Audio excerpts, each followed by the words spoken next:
Okay. Go ahead. Yeah. Okay, everyone. Thanks for coming today. We have Jucha here, who's the first in the seminar series to come from a transatlantic place. So I swooped in and invited her. We were at the FITting conference last week, fetal, infant, and toddler development, and we did our PhDs together.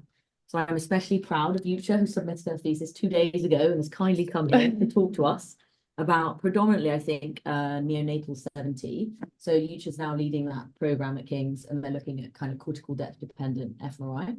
And Jucha also worked on the fetal fMRI as part of the DHCP. So yeah, I think we can now take it away, Jucha. Thank you. So it's really nice to be here. So thank you all for coming, and I'm really excited to talk to you about our work. So today I'm just going to focus on kind of our initial experiences scanning neonates at 7 Tesla, and then I'll go a bit more into my own project using fMRI to look at how cortical depth dependent activity changes over the neonatal period. So I'm from King's College London, in case you couldn't guess from the logo on the slide. And yeah, I've just finished my PhD, and I'm about to start my postdoc there as well. And my advisor is Tomoki Arichi, if anyone knows him. Does this work?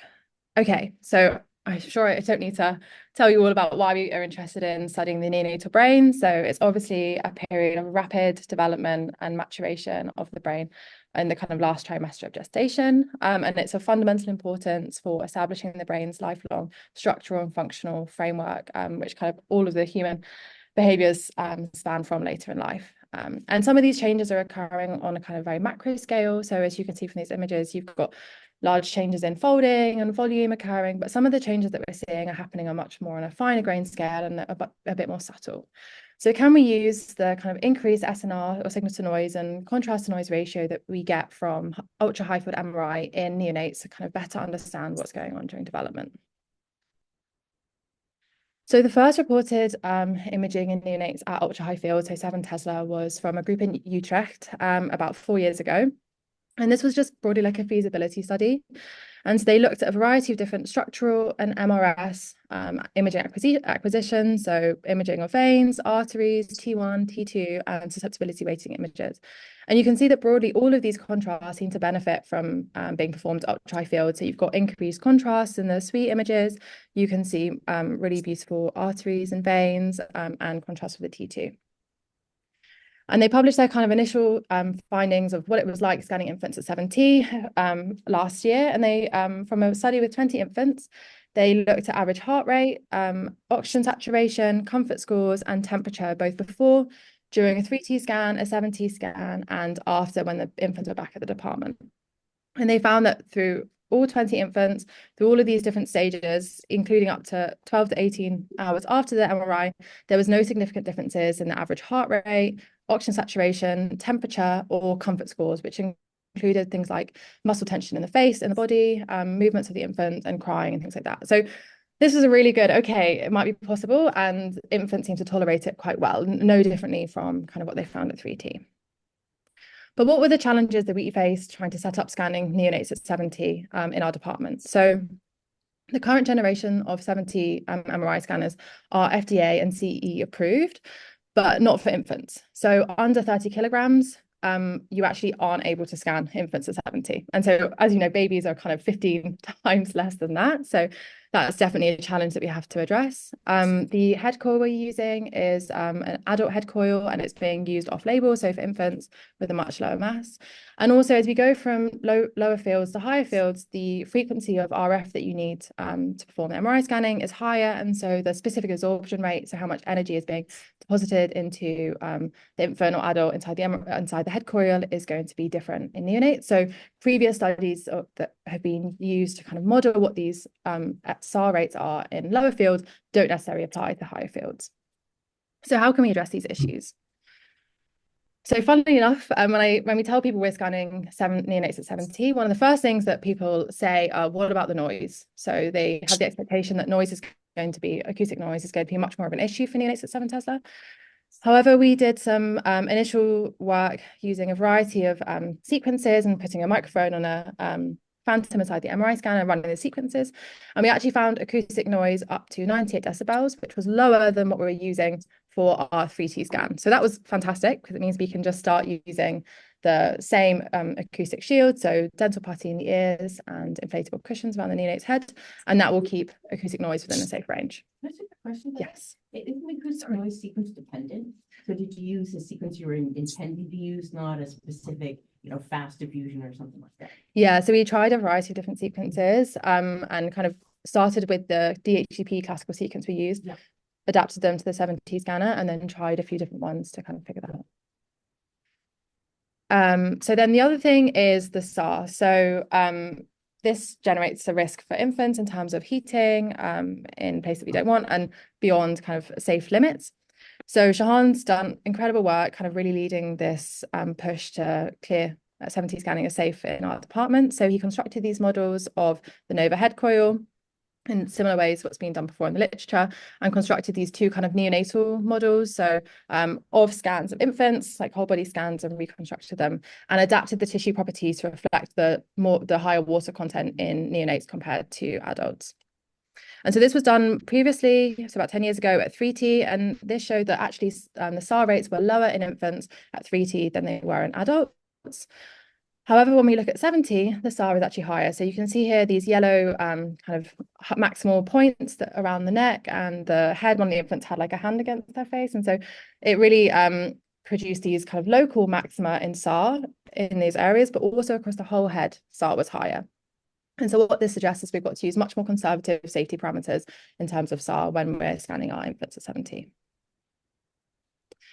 So not only do we have to do the safety workup, but actually implementing this process in a hospital was challenging. And so Pip is the radiographer who's really been leading this whole charge towards scanning neonates at 7T. And she's been fantastic in terms of implementing the processes and practical guidelines and ensuring that scans are all being performed safely. So for our scans, we have a radiographer present who's specifically trained for scanning neonates at 7T, 2 clinical members of staff, so a nurse, a doctor. We have a physicist, and we also perform physiological monitoring throughout the entire scan. So heart rate, oxygen saturations, and temperature to ensure that neonates are remaining stable temperature throughout. And we use preheated blankets, which we swaddle the infant in, and then we swaddle them in this vacuum blanket, which kind of immobilizes them, and they sleep very happily inside it. So that's fantastic. And so we perform all our scans during natural sleep. We feed and then swaddle, and they sleep throughout the duration of the scan. So we've now scanned over 68 neonates in our department, over 79 scanning sessions. The median age is 39 plus 3 weeks, so a bit younger than the previous studies that have been done at Utrecht. The youngest one has been 33 weeks, and the lightest is 1.5 kilograms. So way under the 30 kilogram CE mark, but that scan went absolutely fine, so that's great. We published a study early on in the year, just sort of our initial experiences, where you can see the gestational age and postmenstrual age at scan, weight at scan, and at birth. For the first 52 infants we scanned, as well as the duration of the scan. So the scans kind of weren't much more than an hour. And for the younger infants, we kept the scan duration even shorter, just for concerns about them being able to thermoregulate throughout the duration of the scan. We found no significant change in temperature during the scans. And also you can see that as a distribution, some of them increased in temperature slightly and some of them decreased, but all were within safe operating limits. And the most important thing is that there were no adverse incidents from any of the infants that we scanned. In terms of scan duration, the main limiting factor tended to be the infant just waking up. They get in there, they sleep nicely, but then after a while they just wake up. So that was the kind of main limiting factor. Can I ask, Yes. what's the safety limit for temperature change in the UK? So I think it's around 1 degree, like core temperature, I think just under. So Here it's 1.5. maybe it's 1.5. Yeah. So it's 1.5. Yeah, okay. It's Yeah. 0.5, isn't it? Yeah. It might be around there, yeah.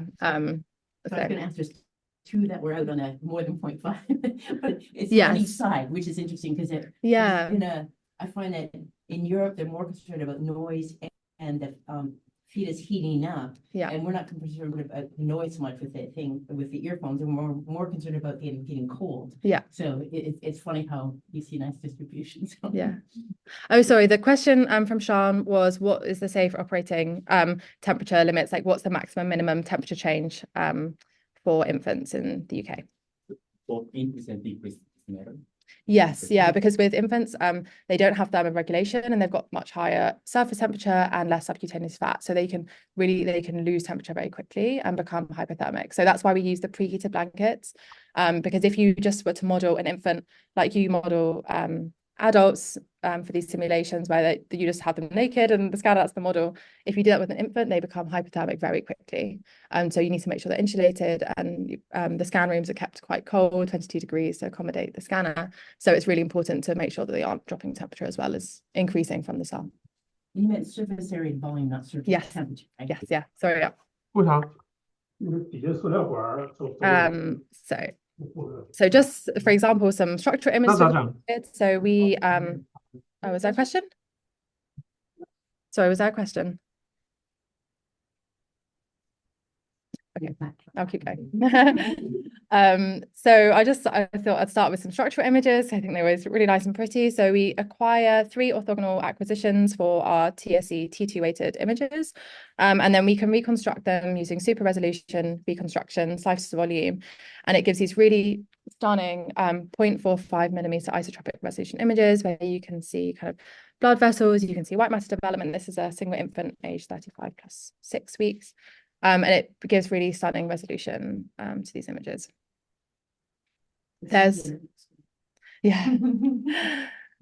And there's a variety of different acquisitions and modalities being used in our neonates at 70. So I thought I'd just go through them out of interest. So SWE gives really good images at 7 Tesla, so you can see beautifully like all of the blood vessels in the brain, and it's been really helpful for identifying pathology. So for example, the cystic lesion here, you can see that it's associated with kind of a small hemorrhage there, and for intracerebral bleeds, they really pop on the SWE images.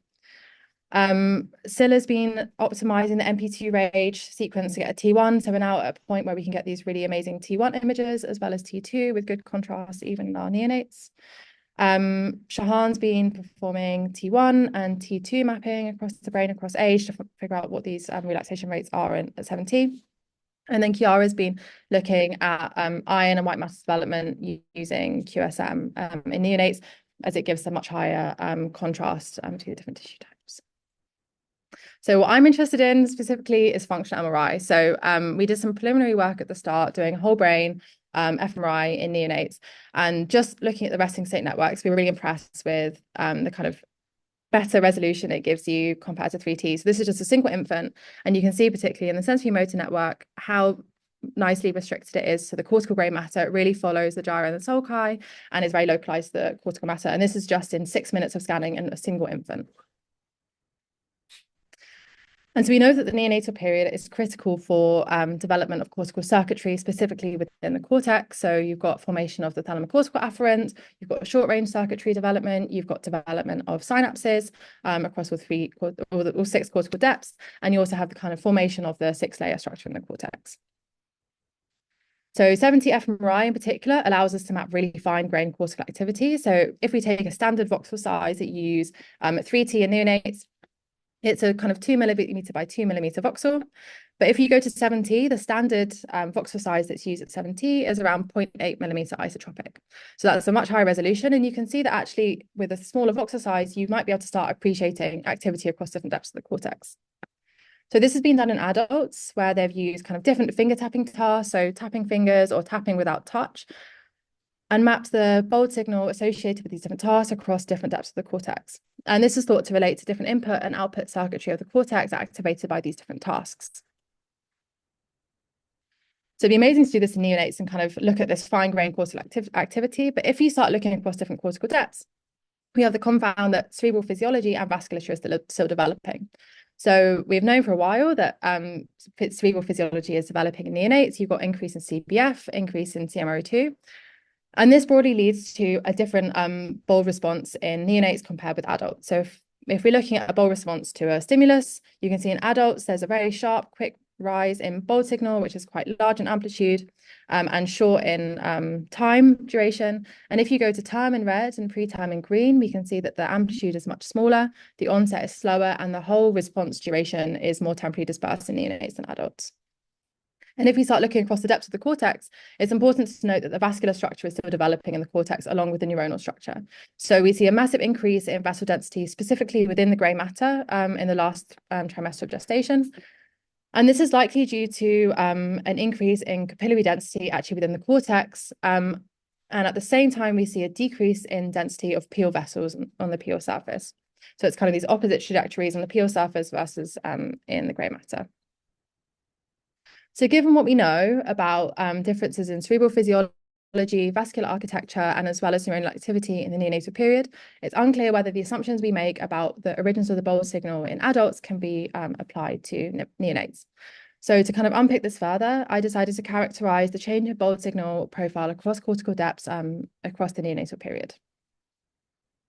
So I collected gradient echo bold fMRI data from 17 healthy neonates during natural sleep from 35 through to kind of 42 weeks post-menstrual age, and 4 adults to act as an adult comparison on our 7T scanner.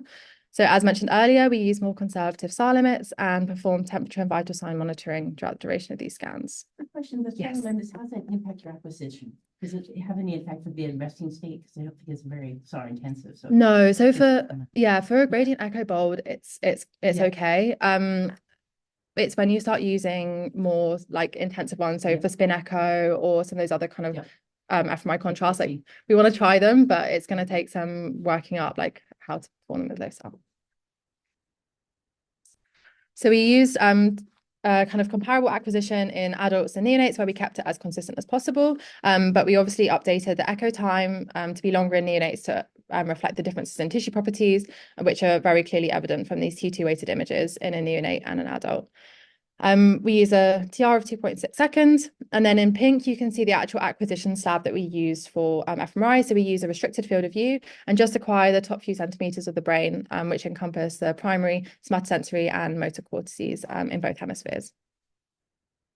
We use a task to elicit bold signal changes. So it's a little wrist device that moves the infant's wrist through passive extension and flexion in 26-second on and off blocks through the duration of the fMRI acquisition. And it just works through compressed gas, so we can use it inside the scanner safely, and it's been used multiple times at 3T.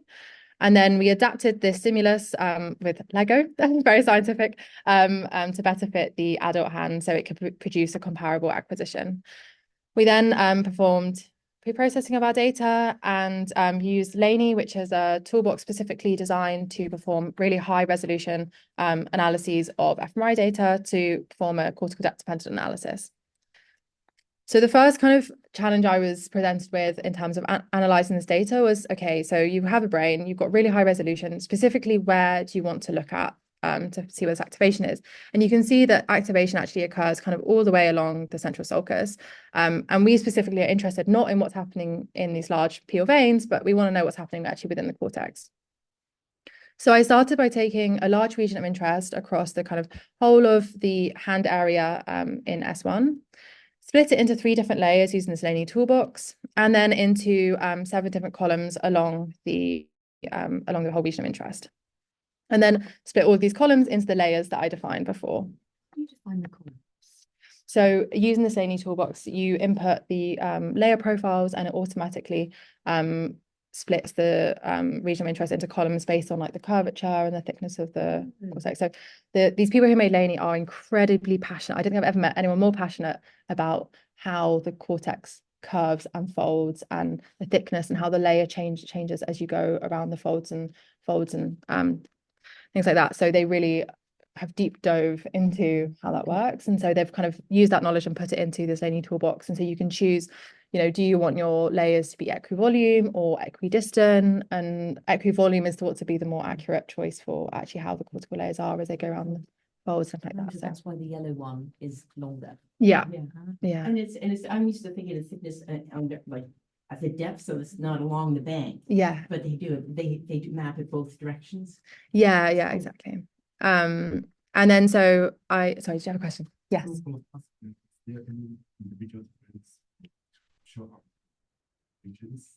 In terms of where it is exactly? So for same pathways, I have slightly different.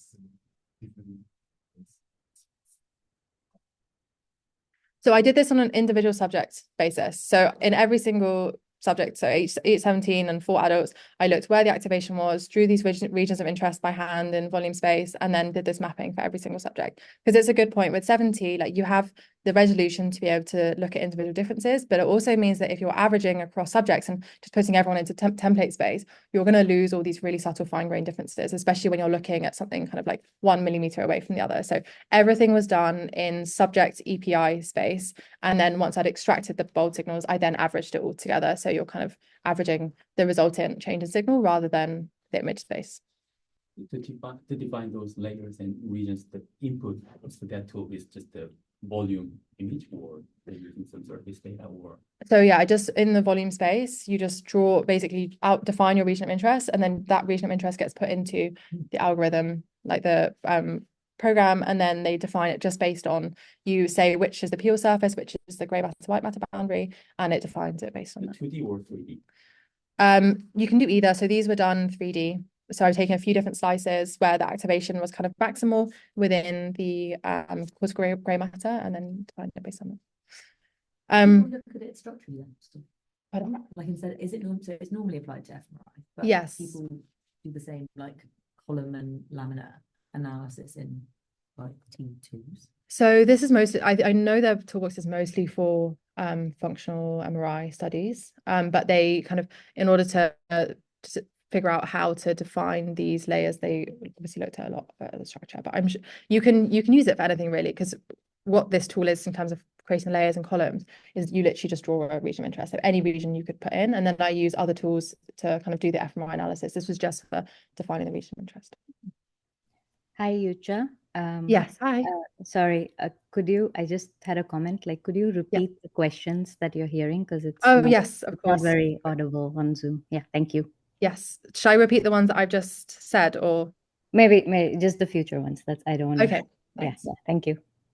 The only thing, the next one you should do the room audio. Yeah. Oh, it doesn't work. Okay, yeah, this one's a mess, sorry. Okay, so I'll repeat the questions I'm going on. So sorry, we had a bit of an issue with the audio visual setup today. Okay, so then to make sure I wasn't biasing my analysis to just what's going on in the peel veins, I took the bulb percent signal change image from the GLM I initially did to define the kind of activation map, and looked in each of these columns across each of the 3 different cortical depths, and picked the columns where there was the maximal change in bulb percent signal change in the deep cortical depth, because I didn't want to be biased by the peel surface. And that gave, I used the top 40th percentile, and that gave me a smaller region of interest, which I'm assuming is the kind of most significant activation within the cortical grey matter that I want to look at. How much do you think the vessel's fluid so that, you're getting that bleed into the cortex? Yeah, so I think it's definitely a consideration for the neonatal stuff we're doing, and it will come up a bit later on when I go into the modelling and stuff. But I think it's definitely an issue. And so for people online, the question was, how much do you think the peel vessels bloom into the signal I'm seeing in the grey matter, and how much of an issue do I think that is? The voxel resolution was 0.8 millimeters, so maybe each layer 1 voxel, maybe. Yeah, so the question was about my voxel size and how many voxels were in each layer. So I forgot to say I actually performed upsampling of the data. So the data were upsampled to 0.15 by 0.15 by 0.8. So you could define finer layers, and it reduces the kind of interpolation of data from the peel surface into the deeper layers. So we tried to reduce it, but yes, if you were looking just on, if I didn't do the upsampling, it would be around a voxel per layer.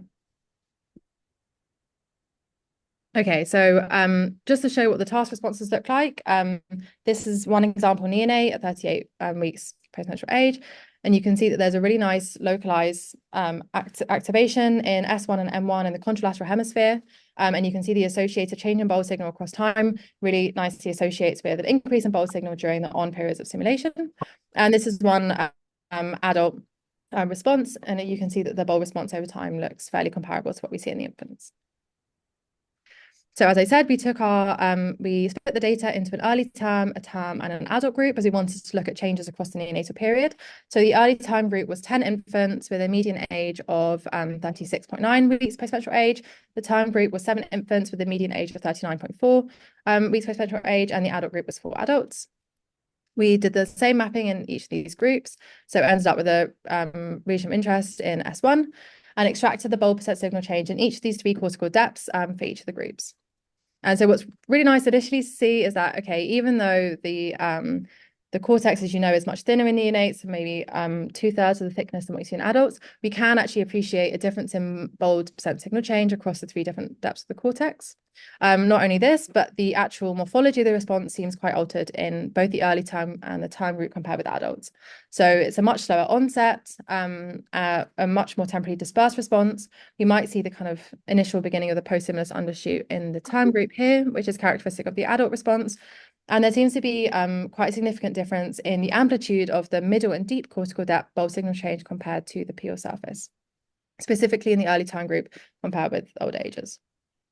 So if you go into that a bit deeper, I extracted the bulb percent signal change across cortical depths in every single stimulus trial and every single infant, which you can see in grey, and then the mean response plotted on top in the colour.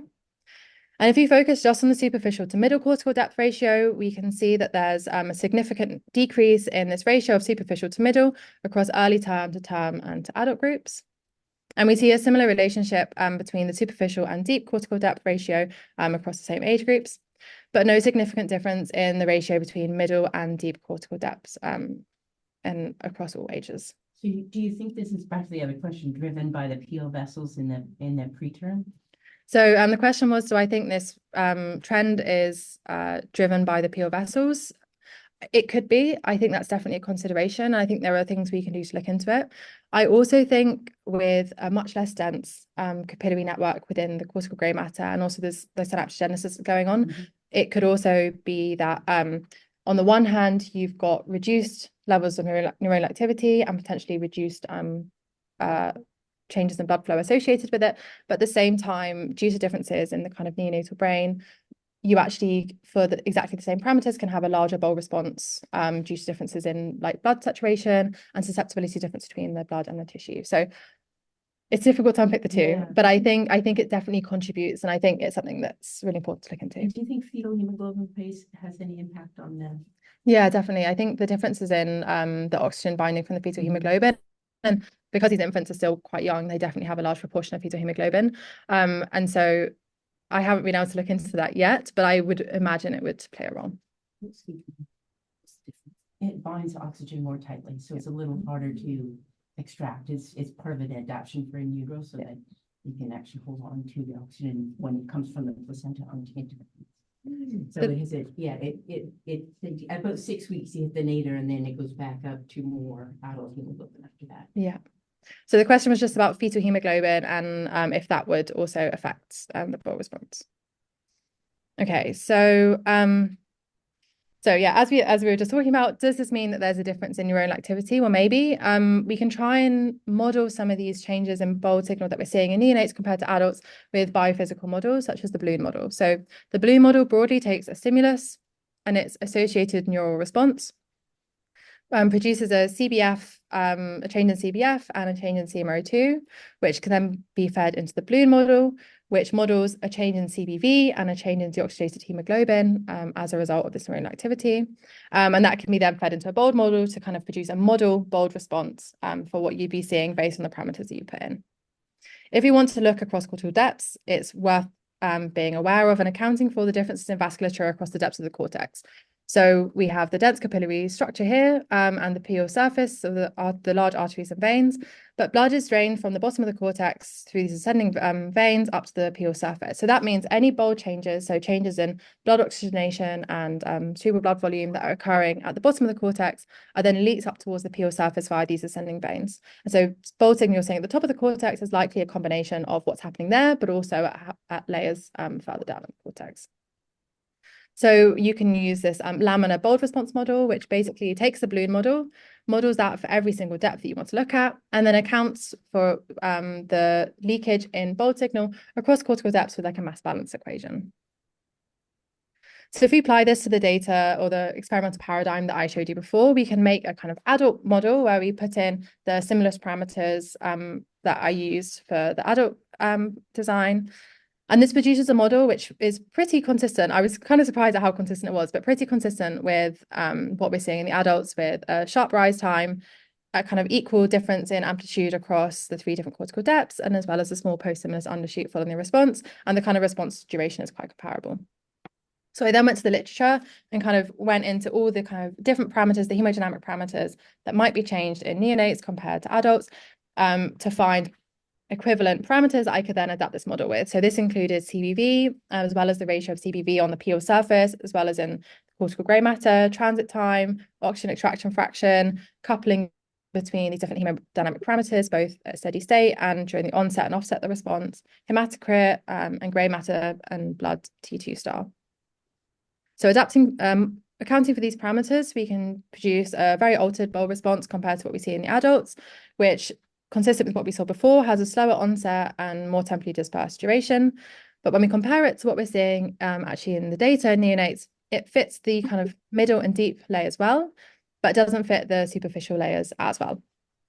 And so this suggests that we can account for some of these changes that we're seeing in the neonatal BOL response across cortical depths using these biophysical models just by adapting the kind of cerebral physiological parameters, but it doesn't account for everything. Yes, of course. If I recall correctly, the muscularis in the arterioles isn't formed well in a neonate. How do you think that affects these responses? So the question was about the maturation or the development of smooth muscle in arterioles in the neonatal period not being fully mature yet, and how that might affect the response. So it's definitely something I've thought about. I think it could contribute to a slower onset of the response if it's not able to. Classically, the dilation in arteries is backpropagated from local, like proximal to the site of activation up to the peel surface.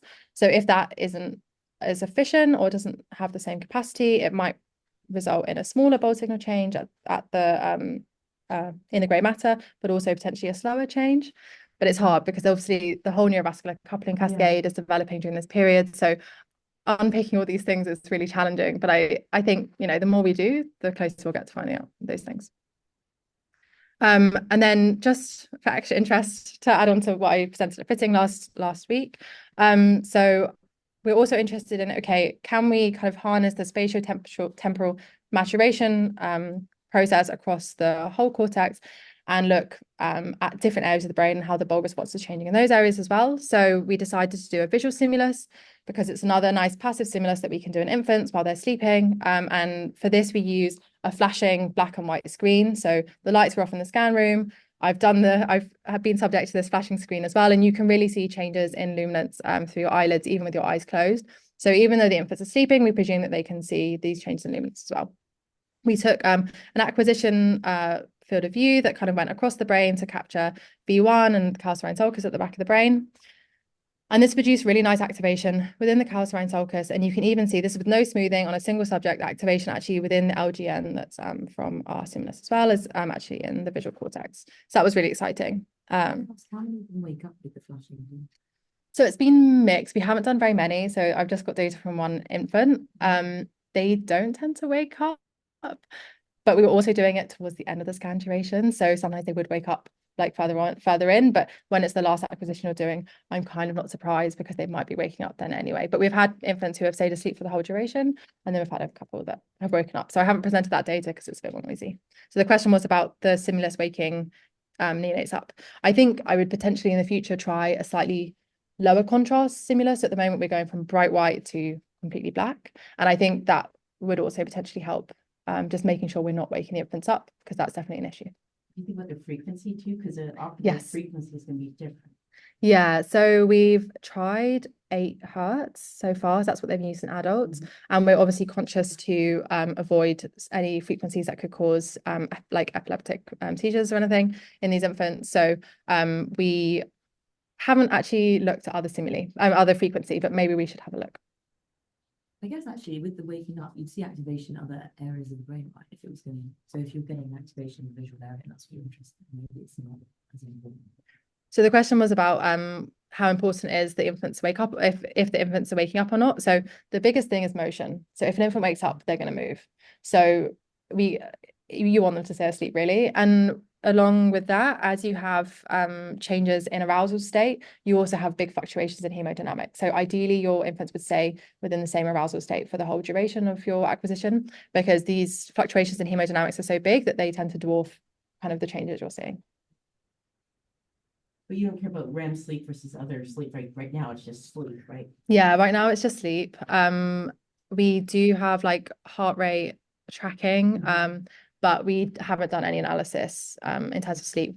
We have looked at 3T with our wrist stimulus at sleep states during the simulation, and they stay roughly within the same sleep state throughout the duration of the throughout the duration of the simulation. Like, it doesn't change any more than the rest of the scan.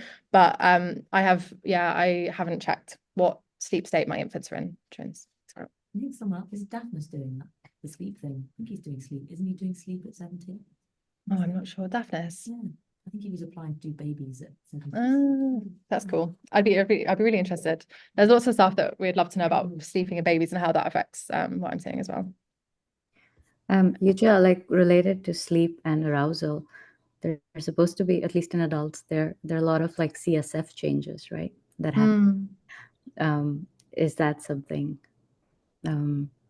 you could look at in babies? I think theoretically you could.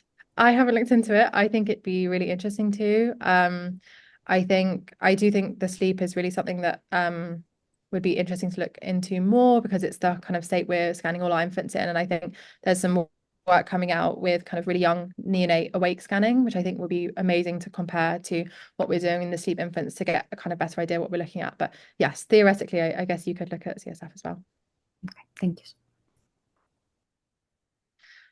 So this is the associated bol response signal changes with our visual experiment. And so unlike, I guess, what was classically done in fMRI and neonates, the first experiments looking at the visual system saw negative changes in bol signal associated with the visual stimulus in neonates, but we're seeing a definite positive signal across all the voxels that were significantly activated. And so this is just a coronal view at the back of the brain looking at the calcified sulcus. If we take the same region of interest, or in the same way as I did before, we can see the bol signal changes across all three cortical depths in response to our stimulus in the single infant. And what's striking is how different it is from the response that we saw in the somatosensory cortex. So we see, like we saw before, a slow onset in the bol response change, but it's much more temporally dispersed. So the actual whole duration of the response is much, much longer than what we saw with the somatosensory stimulus. Why? We're not quite sure yet. There's a few different things which you think, but we can talk about that later. So just to wrap up, 70 MRI in neonates is safe and feasible. There are obviously lots of considerations you have to make sure you're doing it in the correct way with safety modeling and the correct processes in place, but it's definitely safe and feasible, and it's been really exciting to see what kind of data we can get from it. The neonatal bol response is different compared to adults, both and across the neonatal period in its depth profile, but also the morphology of the response. There's an increasing amplitude in the middle and deep cortical depths across development, which may be due to parenchymal microvasculature, cortical septogenesis, and circuitry development. There's also a delayed onset in the bol response in neonates, which may be due to increasing arterial diameter, as well as a smooth muscle maturation, leading to an increase in CVF. And there's differences in the signaling and non-neuronal components of the neurovascular coupling cascade, which may mean the coupling between neuronal activity and changes in blood volume and blood flow might be less efficient in neonates. And I've shown that the kind of bol signal models that we use in adults to understand bol signal changes can be generalized to the developing brain, but don't fully explain changes we're seeing. So, but cerebral physiology may not account for everything that we're seeing in terms of differences in neonates. And this will hopefully provide insight into what the neonatal bol response actually means, especially at 7T, and provides a lot of scope for studies of fine grain activation in the cortex across the neonatal period, such as looking at connectivity across layers and different regions in the brain. So just thank you to the amazing disciplinary and multidisciplinary team that are at King's, who have really made this whole project possible and helped optimize everything, and really, yeah, did a lot for this project. So thanks. Thank you. So you never saw, like, in the old days, like the early ones, they talked about absent response or negative bowl. You never saw that at all? So there were a few. So the question was about whether I saw any absent responses or negative responses, like we see in the really old neonatal fMRI studies. So I saw some instances of no responses. It's difficult to tell exactly why that was. So the wrist device we're using, when we use it at 3T, it had a fiber optic feedback cable, which told you about the position in space of the wrist device. However, when we use that on the 7T scanner, it gave an artifact in our data. So we had to remove the fiber optic like sensing. So we don't actually know for certain when the stimulus is moving or how it's moving. We see the pressure curves of the actual air that's going into the device, but we don't actually have feedback on how that's moving. So some of the infants, when they're a bit older and they're bigger and they're more term age, they can actually resist the device because it's not a very forceful stimulus, it's just compressed air. So they can resist it. Sometimes the device doesn't work properly, but we don't know about it. So it's difficult to tell whether those absent responses are due to neonatal kind of responses or whether it's due to our stimulus. I think looking at the animal literature in terms of when positive bowel responses start emerging, it's a lot earlier in development where you have neural activity but don't have bowel responses. So I think it'd be amazing to be able to go younger than 33 weeks and start looking at whether we do see negative bowel responses or we do see absent bowel responses to younger infants. I think one thing I will say about that as well is levels of sedation that we used. So in lots of these animal studies looking at development and earlier MRI studies, there was often sedation used, which can really affect the hemodynamic changes and even the neuronal activity and kind of capacity for these blood vessels to respond to a stimulus. So I think that might also be a consideration. What about that bowel response in neonate in different layers? Can you think of any relationship with anatomical change, such as cortical thickness change and the cortical layer thickness things? So yeah, so the question was whether I can relate any changes in activation to any like structural changes within the cortex at that time. I think the next thing I'd want to do is to do a kind of like connectivity analysis across different depths of the cortex. So I can say, how is the deep layer connected to, for example, M1 or contralateral S1, or if I were looking at the motor cortex, because it's a passive motor stimulus, how different depths of the cortex were connected to different areas of the brain. And that might give us insight into how like structural connectivity is developing as well, and like the functional correlates of that, if we can see that different depths of the cortex and therefore different layers are differently connected to the rest of the brain and how that changes across development. I'm also aware of like different changes in the cortical layers. I think you can't really make assumptions about exactly what you're looking at based on the kind of layers I've defined in terms of the underlying structure, because it's very difficult to tell from the kind of EPI data exactly what you're looking at in terms of which layers. But I think you can make broad assumptions about like, superficial versus deep layers and how that's changing. So I think it's definitely a consideration that across the period I'm looking at, probably the size of those layers are changing as well, right? So that's something I haven't accounted for. Are you able to get thalamus? Because cortical filament connectors, obviously, right? So yeah, it's something I'd be really interested to do. It is possible. 70 fMRI does suffer slightly in the kind of middle of the brain. Sorry, that was a question about whether I can get the thalamus as well to look at thalamocortical connections. The current acquisition I have doesn't have it in, but I think you could angle the field of view and kind of get the thalamus as well as the cortex, which would be really interesting. We initially were looking at whole brain, but you suffer in resolution slightly, so that's why we moved to higher resolution and a restricted field of view. But I think it'd be fascinating to look at. So I have a kind of question more related to the protocol and how you do this thing. Like one basic question that I have, like, can you predict the handedness of a person at that stage? I don't know if you have your protocol written in such a way that you can collect the handedness data at later stage and then predict it, which is kind of interesting. The other thing is, like, when you think about babies and like from a biomechanics perspective, we really don't know whether the muscles are completely developed or the sensory system is completely developed. We know to some extent that the control is not there, but we don't know whether or at least I don't know whether the muscle is fully developed or the sensory systems are completely developed. So when even if they're doing a passive activity, the response that you're getting in the brain might not be directly related to the sensory response that is coming from the muscle and other related organs. So what do you think about this? Like, just looking at the brain is not enough, right? Like, you need to go back to the region where the signal is originating. Okay, so the first question was it was about handedness. So is it possible to tell handedness from these scans if I were to then like later follow up? So I don't think we actually have the ethics to follow up, which is obviously the issue. So I don't think we would be able to. In terms of handedness, I actually don't know much about how handedness emerges and when it emerges in development. So if anyone else knows, feel free to say, but I'm definitely not an expert in that area. I think it'd be interesting to see if, you know, the handedness then affects if we're looking in the same hemisphere in everyone, which is you put it on the right wrist. It'd be interesting if you saw any differences related to handedness, but I don't think we'd be able to do it with our data. And then in terms of the second question being that the sensory system and the musculature is still developing in neonates. So what are we actually really looking at in the brain?